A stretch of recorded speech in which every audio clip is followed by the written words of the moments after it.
బులెటిన్లో మరో breaking news. Telugu రాష్ట్రాల్లో కాసేపట్లో 10th పబ్లిక్ పరీక్షలు ప్రారంభం కానున్నాయి. మార్చి 30 వరకు పరీక్షలు జరగనున్నాయి. ప్రతిరోజు ఉదయం 9:30 నుంచి మధ్యాహ్నం 12:45 వరకు పరీక్షలు జరగనున్నాయి. పరీక్షల నిర్వహణకు అన్ని ఏర్పాట్లు చేశారు అధికారులు.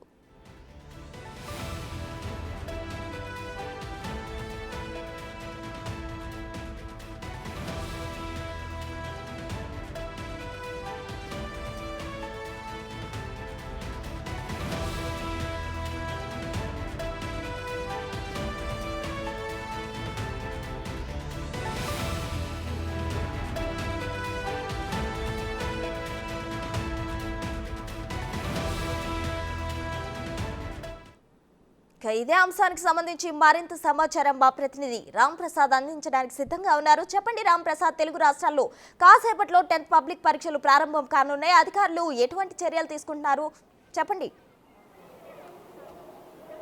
ప్రస్తుత తెలంగాణ రాష్ట్ర వ్యాప్తంగా కూడా ఈ రోజు నుంచి మరికొద్ది సేపట్లోనే 10వ తరగతి పరీక్షలు ప్రారంభం కానున్నాయి. ఈ నెల 30వ తేదీ వరకు కూడా ఈ యొక్క 10వ తరగతి పరీక్షలు కొనసాగుతాయి. మొత్తంగా మనం చూసుకున్నట్లయితే ప్రస్తుతం మనం గన్ ఫౌండరీలో ఉన్నటువంటి గవర్నమెంట్ గర్ల్స్ మహబూబయ్య హై స్కూల్ వద్ద అయితే ఉన్నాము. ఇక్కడ చూడవచ్చు మరికొద్ది సేపట్లో పరీక్ష ప్రారంభం కానున్న నేపథ్యంలో విద్యార్థులందరూ కూడా పరీక్ష కేంద్రానికి హడావిడిగా పరుగులు తీస్తూ వస్తున్నారు. అంతేకాకుండా రాష్ట్ర వ్యాప్తంగా జరుగుతున్నటువంటి ఈ యొక్క పరీక్షలలో అయితే రాష్ట్ర వ్యాప్తంగా 2676 పరీక్షా కేంద్రాలను ఎస్ఎస్సి బోర్డు ఏర్పాటు చేయడం జరిగింది. మొత్తంగా చూసుకున్నట్లయితే 5,08,385 మంది విద్యార్థులు ఈ యొక్క పరీక్షలలో హాజరయ్యేందుకు దరఖాస్తు చేసుకోవడం జరిగింది. వారిలో ముఖ్యంగా బాలురు వచ్చేసి 2,57,952 మంది, బాలికలు వచ్చేసి 2,50,433 మంది అయితే పరీక్షలు రాయబోతూ ఉన్నారు.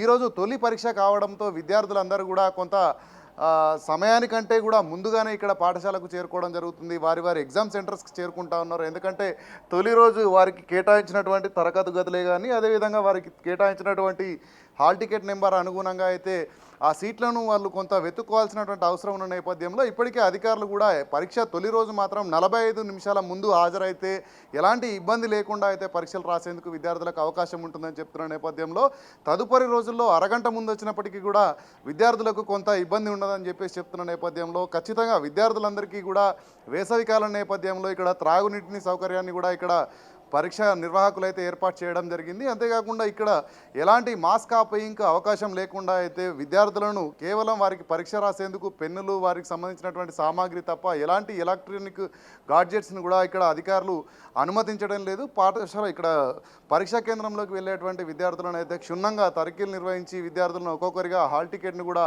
తనిఖీ చేసే లోపలికి పంపించినటువంటి పరిస్థితులను అయితే మనం విజువల్స్ ద్వారా చూడవచ్చు.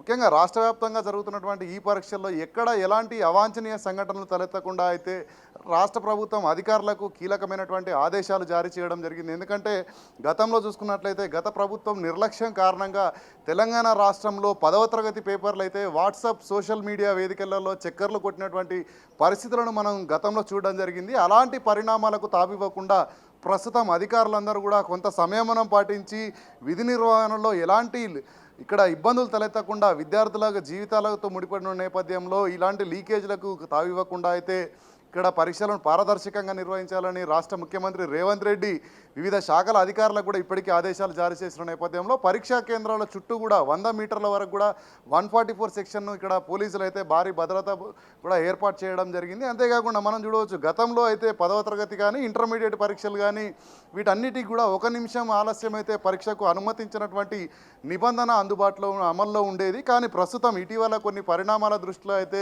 రాష్ట్ర ప్రభుత్వం రాష్ట్ర ముఖ్యమంత్రి 10వ తరగతి పరీక్షలు రాసేటువంటి విద్యార్థులకైతే సమయం 9:30 ఏదైతే ఉందో 9:30కి మరొక 5 నిమిషాలు కూడా కేటాయిస్తూ అయితే ఉత్తర్వులు జారీ చేయడం జరిగింది. ప్రస్తుతం